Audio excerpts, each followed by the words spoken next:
Kisah asmara putra Presiden Jokowi Kaisang Pangarep terus menjadi perhatian publik. Usai meninggalkan Felicia, Kaisang berencana melamar kekasih barunya Nadia Arifta dalam waktu dekat.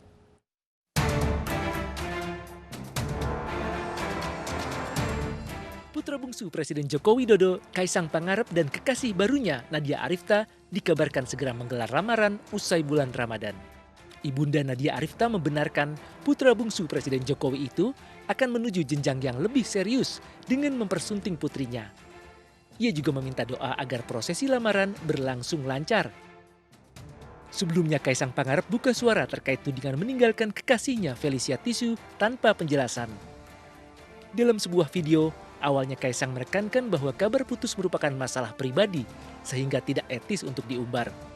Namun Kaisang akhirnya memberi penjelasan bahwa sebenarnya sudah mengakhiri hubungan dengan Felicia. Gimana Mas ya, itu kan masalah pribadi tuh. Masalah pribadi ngapain tuh diumbar-umbar, nggak etis. Jadi gini Mas, aku sebenarnya itu sudah ngomong untuk mengakhiri hubungan ini di pertengahan bulan Januari. Dan di waktu itu juga aku juga dimaki-maki, tapi ya wes lah, aku diem aja. Kisah berakhirnya asmara Kaisang dan Felicia pun jadi viral dan jadi perbincangan netizen. Salah satunya akun TikTok video ini. Minta maaf banget, kita udah gak bisa ngelanjutin hubungan kita karena yang udah kamu tahu, kita kan beda agama. Kaisang dan Felicia diketahui telah berpacaran selama 5 tahun. Keduanya kerap mengunggah foto kebersamaan di media sosial. Tim Liputan iNews melaporkan. Kabar mengejutkan datang dari mantan atlet voli putri nasional yang juga anggota Korps Wanita Angkatan Darat, Serda Kuat Aprilia Manganang. Usai menjalani serangkaian pemeriksaan medis, Aprilia Manganang dipastikan sebagai laki-laki.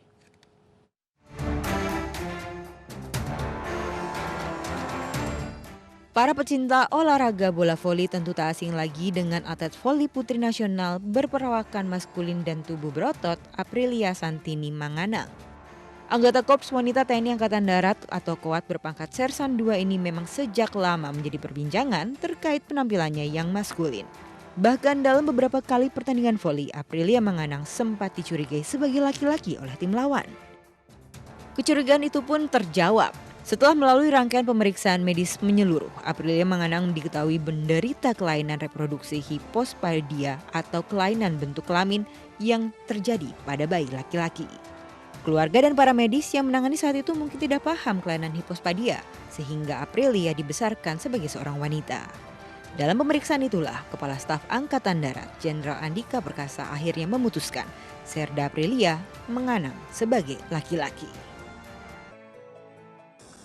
Ternyata bahwa Sersan Manganang lebih memiliki organ-organ jenis kelamin laki-laki. Dan bahkan tidak ada organ-organ internal jenis kelamin wanita. Kemudian pemeriksaan hormonalnya pun begitu. Hormonalnya normal.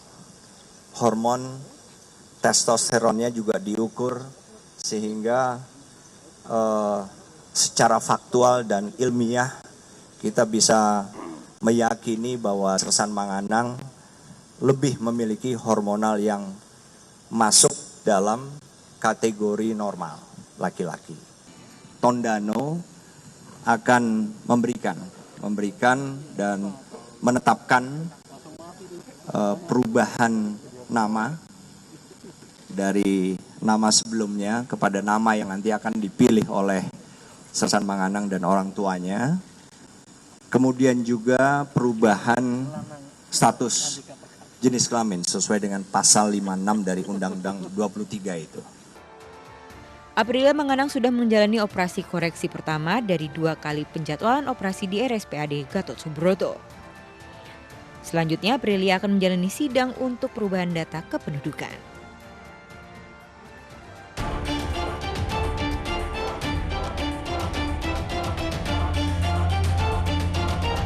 Aprilia Santini Manganang memulai karirnya bergabung dalam tim Alko Bandung pada 2011. Atlet voli kelahiran 27 April 29 tahun yang lalu kerap mencuri perhatian saat tampil. Bahkan dalam sejumlah pertandingan status gendernya dipertanyakan. Meski demikian, sosok Aprilia bergemilang prestasi. Tidak hanya membawa kemenangan klub yang dibelanya seperti Jakarta Electric PLN ataupun PGN. Sejumlah medali kemenangan diberikan kepada tim nasional di sejumlah ajang internasional. April juga pernah menjadi best spiker dan pemain terbaik ataupun MVP Proliga sebanyak 3 kali.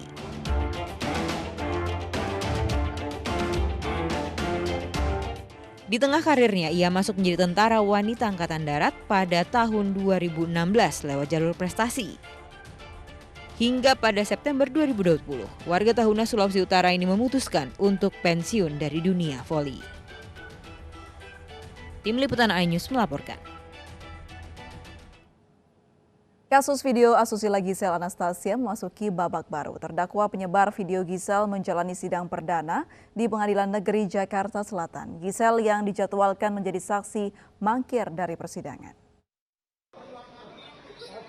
Sidang dengan terdakwa PP dan MN yang diduga sebagai penyebar pertama video asusila Gisel Anastasia dan Mikhail Yukinobu ke media sosial. Agenda sidang mendengar keterangan saksi Gisel dan Mikhail Yukinobu digelar tertutup di Pengadilan Negeri Jakarta Selatan. Namun mantan istri Gading Martin ini absen dari sidang. Gisel sebelumnya sempat mendatangi Kejaksaan Negeri Jakarta Selatan Kamis lalu. Ia meminta izin tidak dapat menghadiri sidang karena ada keperluan keluarga.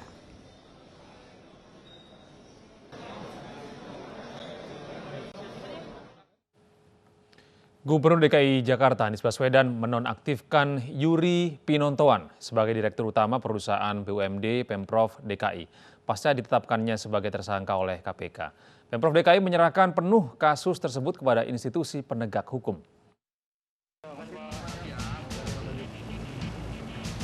Penonaktifan Yuri Pinontoan sebagai Direktur Utama PT Saranajaya yang merupakan sebuah perusahaan BUMD milik Pemprov DKI disampaikan Wakil Gubernur DKI Jakarta Ahmad Riza Patria. Menurut Riza, keputusan diambil Gubernur Anies Baswedan dengan mengeluarkan surat resmi pada hari Jumat lalu.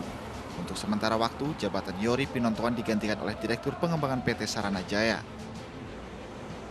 Kemudian yang kedua, tentu kita menganut azas praduga tak bersalah dan memberi kesempatan yang bersangkutan untuk menyampaikan dan membela sesuai dengan situasi fakta dan data yang ada, dan juga memberi kesempatan kepada pihak KPK untuk dapat memeriksa sesuai dengan aturan ketentuan yang ada.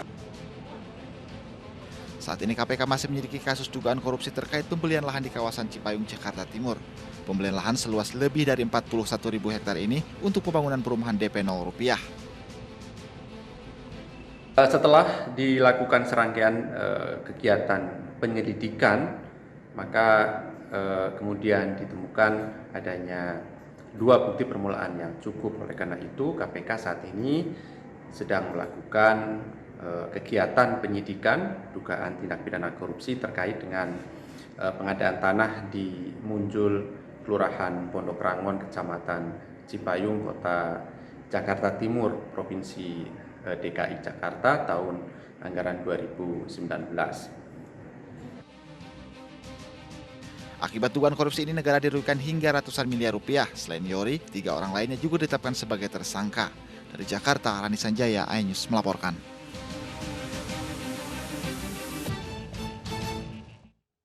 Pemirsa merespon surat terbuka pegiat film untuk membangkitkan industri film Indonesia. Presiden Joko Widodo mengundang perwakilan insan film ke istana. Pegiat film berharap pemerintah memberikan insentif agar perfilman Indonesia segera bangkit. Insan perfilman menyampaikan surat terbuka kepada Presiden, meminta dukungan dan bantuan agar industri film bisa kembali bergulir. Pemerintah diminta memberikan insentif atau stimulus agar industri perfilman Indonesia bangkit kembali untuk berkarya dan menghibur masyarakat di masa pandemi. Diwakili oleh produser film Manoj Punjabi dan aktor serta artis Reza Rahardian Marcella Zalianti, insan perfilman Indonesia bertemu dengan Presiden Joko Widodo di Istana Kepresidenan. Ingin membantu film nasional supaya kita confident lagi ke bioskop sesuai protokol kesehatan. Jadi kami dari produser ini punya film-film yang besar sekarang. Kapan kita berani rilis di bioskop? Jadi ini ada tantangan bagi kami semua di sini.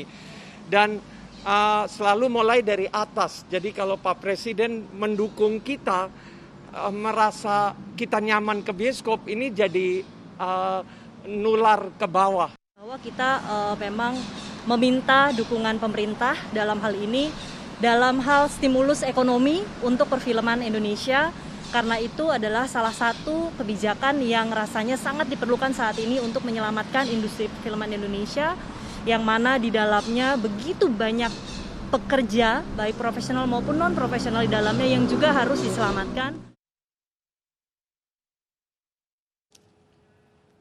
Polisi memeriksa terduga pelaku pelempar sampah ke Bulut Kudanil di Taman Safari Bogor. Ya, jika terbukti bersalah, terduga pelaku yang merupakan nenek ini terancam 3 bulan kurungan. Ih, sumpah jahat banget, sumpah. Gak bisa, kasihan. Terduga pelaku pembuangan sampah ke Mulut Kudanil di Taman Safari Cisarua, Bogor, Jawa Barat diperiksa di Polres Bogor. Polisi juga memeriksa 4 saksi dari pihak Taman Safari dan sejumlah orang yang ada di dalam mobil saat peristiwa terjadi. Jika terbukti bersalah, terduga pelaku terancam KUHP pasal 302 tentang penganiayaan terhadap satwa dengan ancaman 3 bulan kurungan.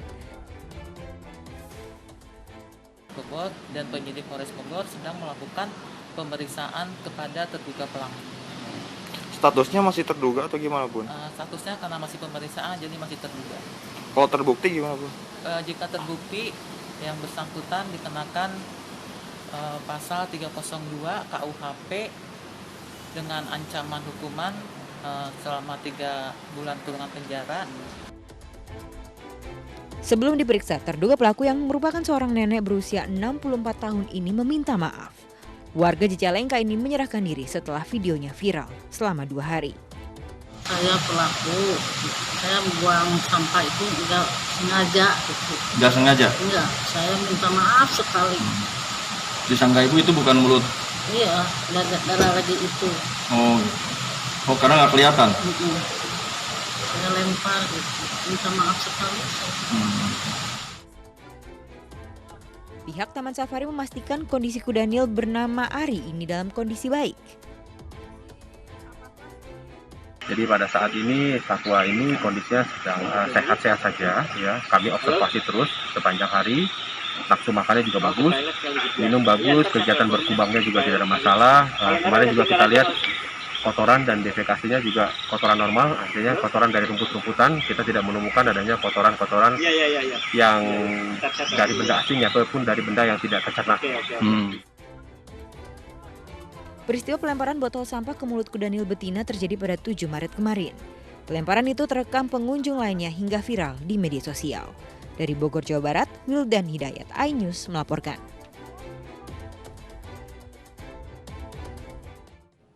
Pernyataan sikap mengenai keabsahan Partai Demokrat Kongres luar biasa yang diadakan di Sumatera Utara.